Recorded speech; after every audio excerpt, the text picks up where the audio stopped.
라디오 땡땡 기도입니다.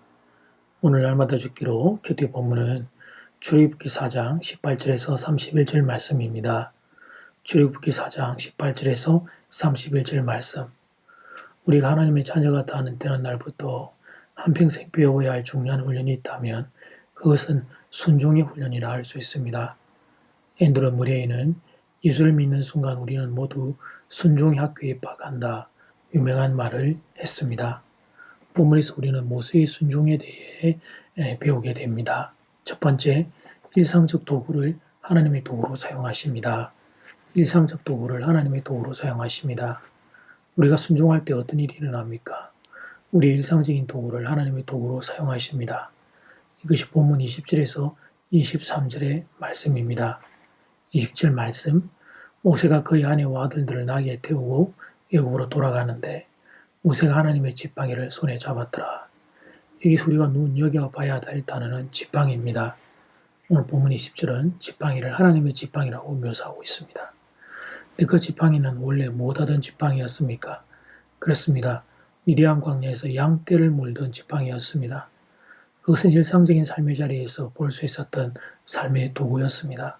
그러나 모세는 그 지팡이를 하나님께 드렸습니다. 하나님 말씀에 의지하여 지팡이를 던졌을 때 그 순간부터 그 지팡이는 모세의 지팡이가 아니라 하나님의 지팡이가 되었습니다. 단순히 내 목적만을 위해 지식을 사용하면 그것은 나의 지식입니다. 그러나 하나님의 영광을 위해 나의 지식을 들을 때 그 지식은 하나님의 영광을 위해 사용되는 지식이 됩니다. 재능도 마찬가지입니다. 물질도 마찬가지입니다. 물질을 내 마음대로 쓰면 그것은 나의 물질입니다. 그러나 그것을 하나님의 영광을 위해 사용하면 소중한 하나님의 도구가 될 수 있습니다. 이제 모세의 지팡이가 어떻게 쓰임을 받습니까? 놀라운 기적의 지팡이가 됩니다. 능력의 지팡이가 됩니다. 하나님의 능력을 나타내는 놀라운 도구로 쓰임을 받게 됩니다. 21절 상반절 말씀, 여호와께서 모세에게 이르시되 네가 애굽으로 돌아가거든 내가 너의 손에 준 이적을 바로 앞에서 다 행하라. 내가 너의 손에 준 이적이 뭡니까? 지팡이를 가지고입니다.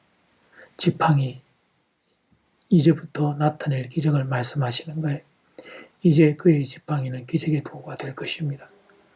우리는 어떤 새로운 것을 하나님께 요구할 때가 많습니다. 물론 하나님은 어떤 새로운 것을 우리에게 주기도 하십니다.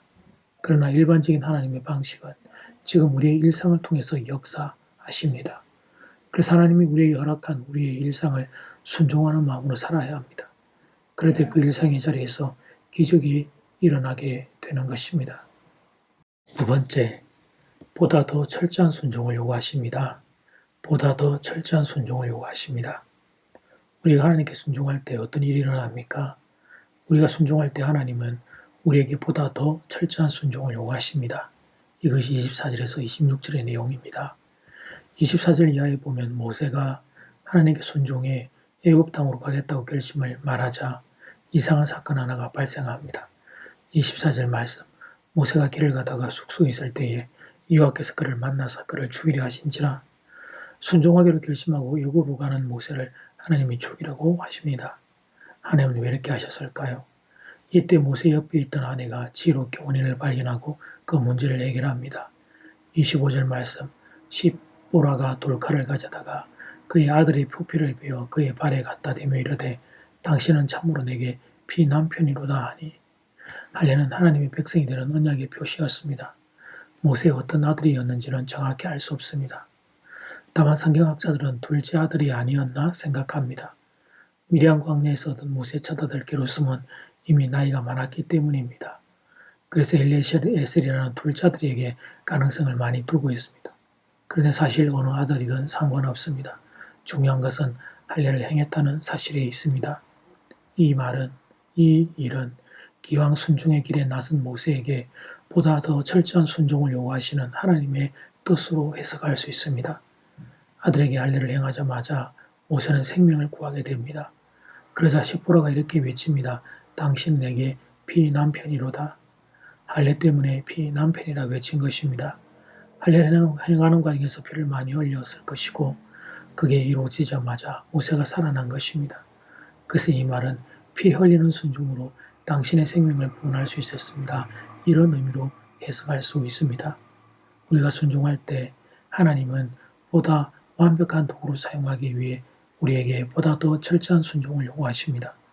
하나님의 뜻을 이해할 수 있는 성도가 되어야 합니다.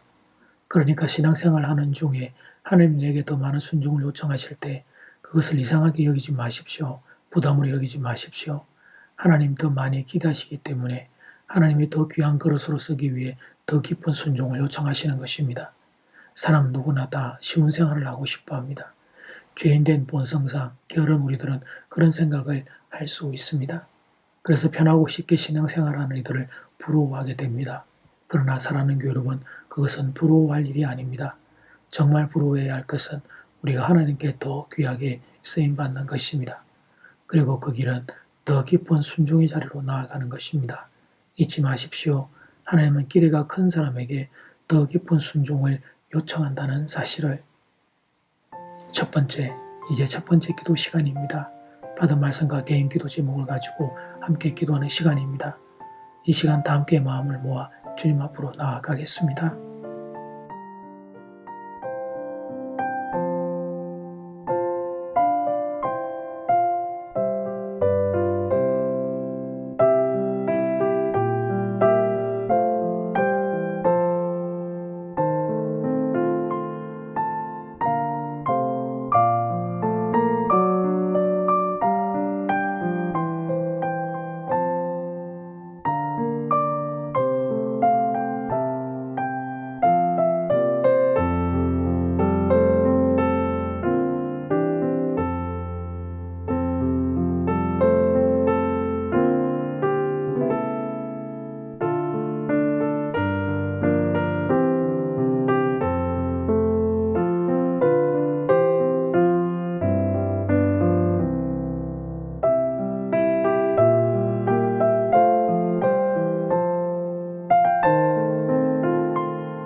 이제 두 번째 기도 시간입니다.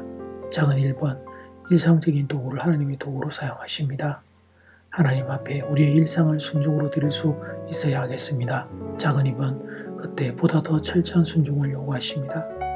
이 사실을 기억하고 주님의 귀한 그릇으로 쓰임 받을 수 있도록 이 시간 다 함께 마음을 모아 기도드리겠습니다.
하나님, 모세처럼 우리의 일상의 도구를 하나님의 도구로 순종하며 드릴 수 있는 인생이 되겠습니다.